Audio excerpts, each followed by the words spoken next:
So this is video 6 for unit 6. Make sure you're titling it Distortion of Memory Construction. And what this is going to talk about is we talked a little bit in the last video about the 3 sins they stated for forgetting. Okay, and the 3 sins for forgetting are you forget or you don't encoding failure, you're absent-minded, your mind is somewhere else.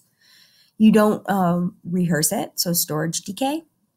Or you have problems with retrieval.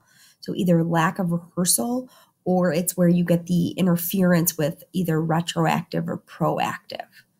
So these are reasons why we forget. But what happens when we think we saw something, but in actuality, our memory is distorted? So let's talk about the construction of our memory and how memories can be distorted.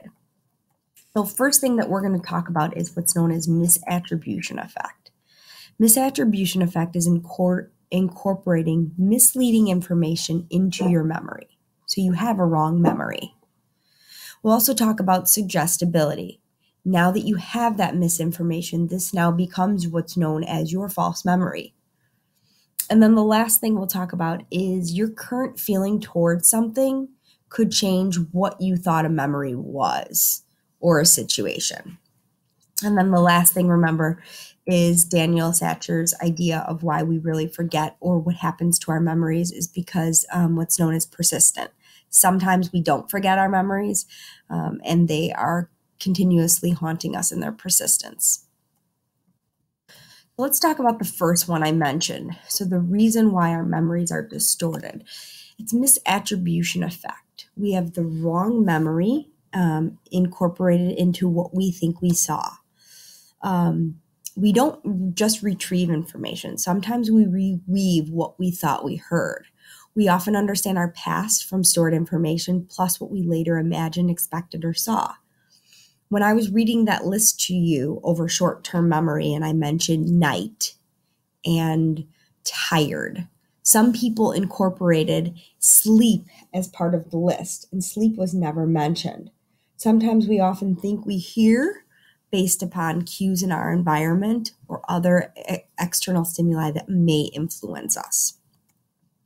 Suggestibility is the idea that sometimes if we now learn the misinformation, it now becomes part of our new memory and our idea of what we think we saw. How suggestible are you to this new idea? Another thing he talks about that can change our memories or distort our memories is how biased we are. A current feeling towards something could change our true feelings of a memory or a situation.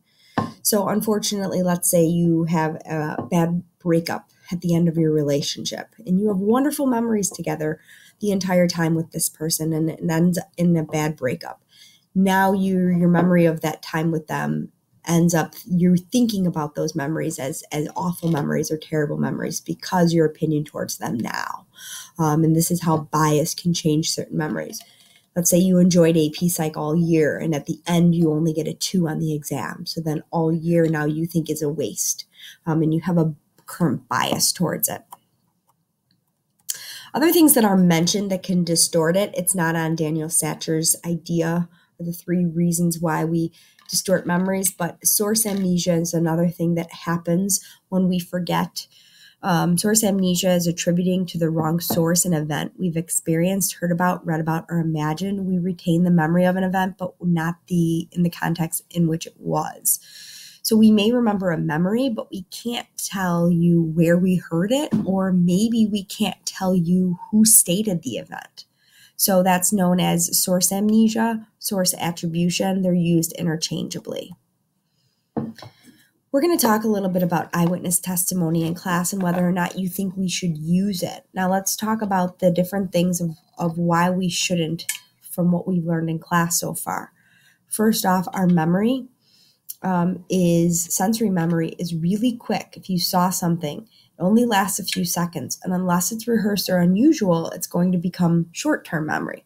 So many of our experiences in which we see become sensory memories never make it to short-term memory. We also have misinformation and misattribution, which is stated down here.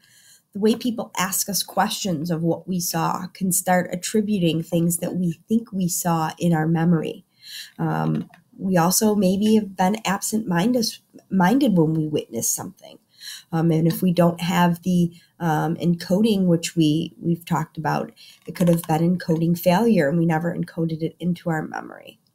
You have storage decay, which is the lack of rehearsal. You have repression, which is the blocking of very stressful events.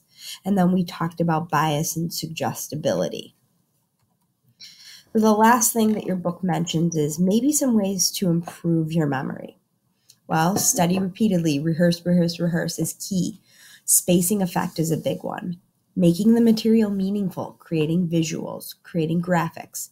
Activate retrieval cues. Use mnemonic devices. Sleep more and test your knowledge.